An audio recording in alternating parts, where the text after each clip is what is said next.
అయిపోయాను నిజంగా.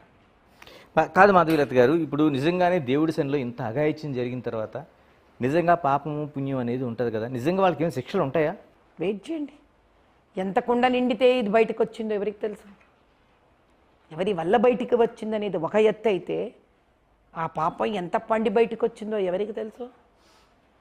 ఇలా దేవుడిని అడ్డం పెట్టుకొని రకరకాల విధవ పనులు చేసిన వాళ్ళు చాలామందికి చాలా బయటికి వచ్చాయి రోజులు ఉన్నాయి, వచ్చాయి. The game has just begun. భగవంతుడి లీల ఆట మొదలైంది. కానీ భగవంతుడు అంటే ఎవరో కాదు, మనంటే భగవంతుడు. ఎన్నికలకు ముందే ప్రారంభమైందా అది మనకెలా తెలుస్తుంది? మన దగ్గరే డేట్లు ఉంటే ఇక భగవంతుడు ఎందుకు? ఆయన ఆ డేట్లు ఆయన దగ్గర ఉన్నాయి. ఓకే, కానీ అంతటి భగవంతుడు కూడా శక్తివంతుడు భక్తుల వల్ల అవుతాడు.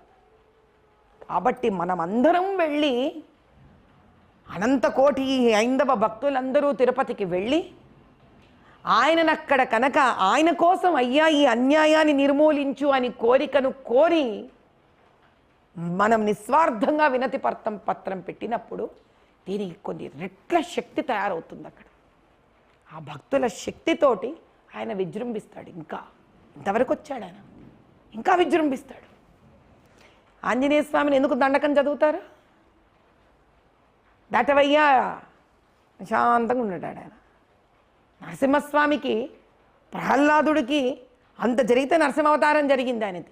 కాబట్టి ప్రాధేయపడాలి మనం పరమేశ్వరుని, మన కోసం కాదు, సనాతన హైందవ ధర్మ సంరక్షణగా ఆయనను పోయి కోరాలి. ఒక్కసారైనా నా ఒక్క ఇంటి స్వార్థాన్ని దాటి, ఎందుకంటే ఆ సనాతన హైందవ ధర్మం ఉంటేనే నేను ఉన్నాను, అది లేకపోతే నేను లేను. పరివారాలు లేవు, దేవుళ్ళు లేరు, దేవాలయాలు లేవు, పండగలు లేవు, ఆచార వ్యవహారాలు లేవు, ఏవీ లేవు, పెళ్ళిళ్ళు లేవు, నామకరణాలు లేవు, ఏవీ లేవు, నీలాలు ఇవ్వడం లేదు, ఏమీ లేదే.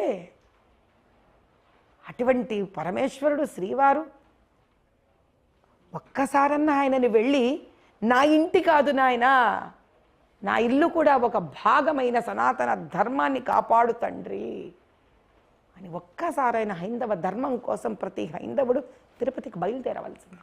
నా ధర్మంగా నాకు తోచింది, ఇది ప్రాయశ్చిత్తం కింద నేను వెళ్తున్నాను, చెప్పేది చెప్తున్నాను, ఆ తర్వాత వాటి.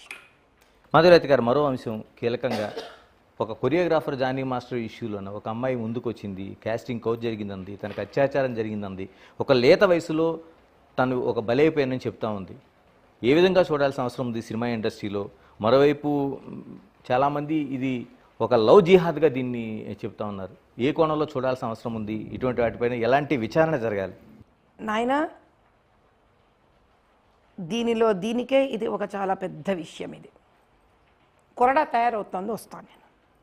ఇది తిరుమల తిరుపతి దేవస్థానంలో లడ్డూపై జరుగుతున్న ఏదైతే ఆ నాణ్యతకు, మరోవైపు ఆవు, పంది, కొవ్వుకు సంబంధించిన వాటితో తయారైందన్న ఏదైతే ఘటన జరుగుతుందో, ఇది ఖచ్చితంగా ఆ వెంకటేశ్వరుడు శిక్షిస్తాడు. మరోవైపు తాను హిందూ ధర్మ పరిరక్షణలో భాగంగా ఒక యాత్ర చేస్తాను, ఆ స్వామివారికి ఒక విజ్ఞాపన సమర్పిస్తాను. మరోవైపు ఈ ఎటువంటి ఏదైతే లోపం జరిగిందో దీనిపైన మొత్తం హిందూ అంతా ఒక ఏకతాటిపైకి వచ్చి దాన్ని ఒక ఉద్యమలా చేయాల్సిన అవసరం ఉందనేది మాధవీలత గారి అభిప్రాయం. Signing off. కావాలంటే హిందూ ధర్మమే కావాలని నిలబడేవాళ్ళు కొందరున్నారు. అలాంటి వారిలో